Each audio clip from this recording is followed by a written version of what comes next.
Assalamualaikum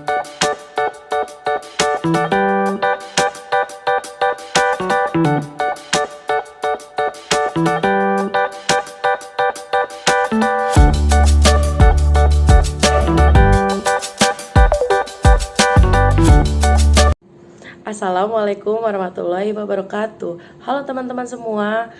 Perkenalkan, kami dari kelompok 11 mata kuliah Strategi Belajar Mengajar. Kali ini kami akan menyampaikan tentang model pembelajaran problem solving. Apa itu model pembelajaran problem solving? Problem solving adalah suatu proses pembelajaran yang melakukan pemusatan pada pengajaran dan keterampilan pemecahan masalah serta dapat digunakan untuk mengembangkan dan mengimplementasikan kognitif peserta didik melalui keaktifan dalam berpikir untuk menyelesaikan suatu masalah. Dalam hal ini, masalah didefinisikan sebagai suatu persoalan yang tidak rutin dan belum dikenal cara penyelesaiannya. Justru, problem solving ini adalah mencari atau menemukan cara penyelesaiannya. Maka dari itu, problem solving dapat melatih peserta didik berpikir tinggi yang berbasis pemecahan masalah. Lalu, tujuan dari model pembelajaran problem solving ini apa? Tujuannya yang pertama adalah mengembangkan kemampuan berpikir, terutama di dalam mencari sebab, akibat, dan tujuan suatu masalah. Metode pembelajaran ini melatih peserta didik dalam cara-cara mendekati dan cara-cara mengambil langkah-langkah apabila akan memecahkan suatu masalah. Yang kedua adalah memberikan kepada peserta didik pengetahuan dan kecakapan praktis yang bernilai atau bermanfaat bagi keperluan hidup sehari-hari. Metode pembelajaran ini memberi dasar-dasar pengalaman yang praktis mengenai bagaimana cara-cara memecahkan masalah, dan kecakapan ini dapat diterapkan bagi keperluan menghadapi masalah-masalah yang ada di lingkungan masyarakat. Yang ketiga, tujuannya yaitu melatih peserta didik bagaimana bertindak dan berbuat dalam situasi yang baru ditemukannya. Dan yang terakhir, yang keempat adalah peserta didik menjadi terampil menyeleksi informasi. Siswa akan dapat memilah-milih dalam mendapatkan informasi. Lalu, model pembelajaran based solving ini cocok untuk mata pelajaran apa?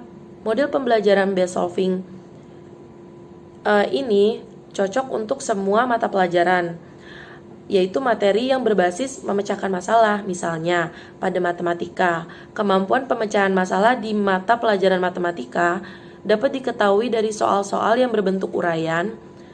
Mengapa demikian? Karena dalam soal yang berbentuk uraian itu, kita dapat melihat langkah-langkah yang dilakukan siswa dalam menyelesaikan suatu permasalahan, sehingga pemahaman siswa dalam pemecahan masalah ini dapat diukur. Lalu, manfaat dari metode pembelajaran problem solving itu sendiri apa aja ya? Oke, selanjutnya di sini kenapa kemampuan dari problem solving itu sangat penting atau sangat dibutuhkan. Saya akan memberikan alasannya kenapa kemampuan ini sangat penting. Nah, di sini jika kalian mendapatkan masalah, kalian bisa menemukan solusi dari permasalahan tersebut, dan juga kalian dapat mengambil keputusan yang sekiranya menjadi keputusan terbaik atau menemukan solusi yang dapat memecahkan masalah tersebut dengan berpikir terlebih dahulu sebelum bertindak. Oke, selanjutnya di sini ada manfaat dari problem solving. Nah, manfaatnya diantaranya adalah yang pertama, melatih siswa untuk mendesain suatu penemuan. Nah, di sini gimana cara siswa jika sudah mendapatkan penemuan tersebut bisa mendesain atau bisa memberikan solusi terhadap penemuannya tersebut. Dan selanjutnya yang kedua, berpikir dan bertindak secara kreatif. Nah, di sini kita diajarkan untuk melakukan atau bertindak sesuai kreatif gitu, sesuai yang tidak terpikirkan oleh orang lain dan sekiranya mampu untuk menjadi jawaban yang terbaik. Dan selanjutnya yang ketiga, memecahkan masalah yang dihadapinya dengan secara realistis. Nah, di sini kita mampu memperhatikan dengan keadaan sekitar, apakah kita dapat memecahkan permasalahan tersebut dapat sesuai dengan keadaan yang kita alami gitu. Apakah keadaan ini mampu sesuai dengan yang terjadi ataupun tidak. Jadi kita tidak bisa memaksakan dari. Nah, selanjutnya di sini mengidentifikasi dan melakukan penyelidikan. Nah, di sini kita diajarkan sebelum kita melakukan ataupun bertindak secara kedepannya, di sini kita harus mengidentifikasi dulu dan juga melakukan penyelidikan apa yang melatar belakangi suatu permasalahan tersebut. Di sini kita cari sebab dan akibatnya, kenapa permasalahan tersebut bisa timbul dan bisa terjadi gitu. Dan yang terakhir, menafsirkan serta mengevaluasi hasil dari pengamatan. Nah, di sini kita jika sudah menemukan hasilnya, lalu kita bisa menafsirkan atau bisa menjelaskan dari pengamatan yang sudah kita temukan, dan juga kita bisa mengevaluasi sekiranya apa saja kekurangan dan kelebihan dari hasil pengamatan kita. Nah, mungkin itu adalah penjelasan dari manfaat dari problem solving. Siapa saja ya yang bisa melaksanakan model pembelajaran problem based solving? Siapa sih yang dapat menggunakan metode pembelajaran problem-based solving?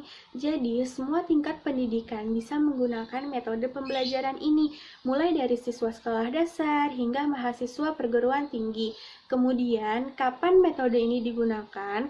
Metode problem-based solving digunakan ketika siswa bertemu dengan suatu masalah yang harus dipecahkan dengan cara mencari solusinya.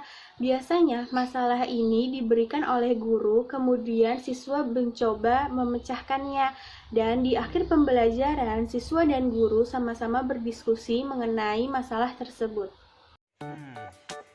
Kira-kira di mana ya metode pembelajaran problem solving ini bisa dilaksanakan? Nah, pada model pembelajaran problem based solving itu dapat dilaksanakan di mana saja, baik di kelas atau di sekolah maupun juga di luar sekolah.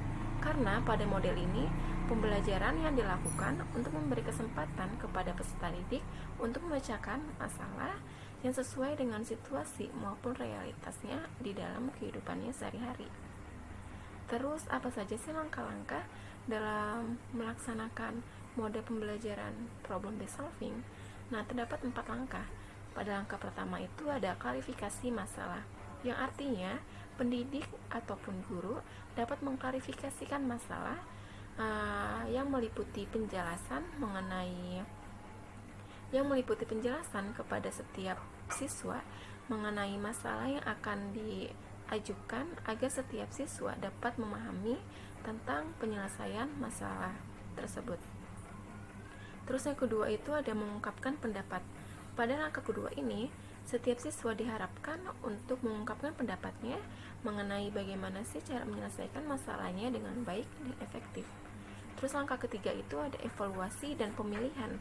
Pada langkah ketiga ini, setiap siswa dibagi dalam beberapa kelompok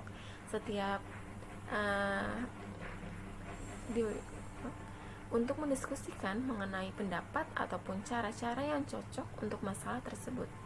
Terus langkah keempat itu ada implementasi. Nah, setiap kelompok ini harus mampu menentukan cara mana sih yang akan diambil untuk menyelesaikan masalah tersebut, dan kemudian menerapkannya sampai menemukan penyelesaiannya dengan masalah tersebut.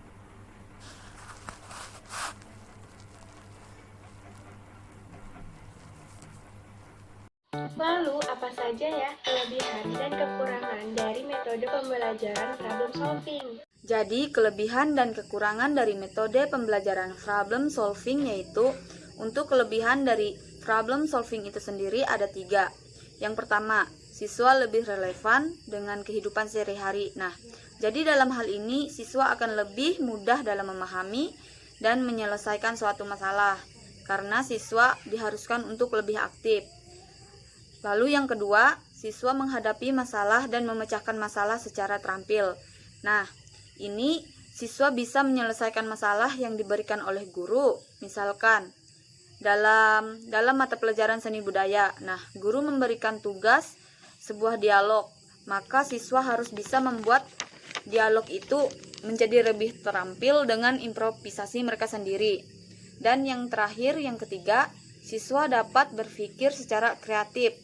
Nah, di sini siswa dapat berpikir lebih kreatif lagi. Misalkan siswa diberi tugas menggambar.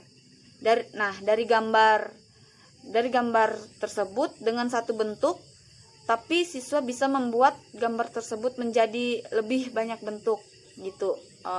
Terus untuk kekurangan dari problem solving itu sendiri juga ada 3. Yang pertama, memerlukan banyak waktu.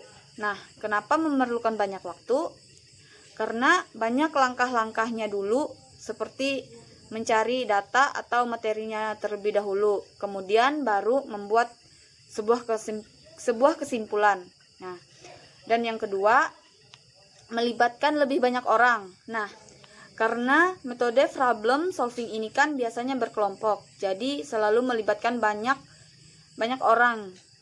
Terus yang ketiga, terakhir, memerlukan keterampilan guru dalam membentuk suatu masalah yang tingkat kesulitannya sesuai dengan tingkat berpikir siswa. Nah, jadi guru memberikan materi atau tugas yang sesuai dengan tingkat berpikir siswa. Karena kalau tidak sesuai dengan tingkat berpikir siswanya, maka nanti siswanya tidak bisa menyelesaikan masalah itu sendiri. Baik, jadi itu tadi adalah pemaparan singkat dari kami mengenai metode pembelajaran problem solving. Nah, kalau dari teman-teman ada yang belum paham atau ada yang ingin ditanyakan, silahkan tulis komentar teman-teman di kolom komentar di bawah ini.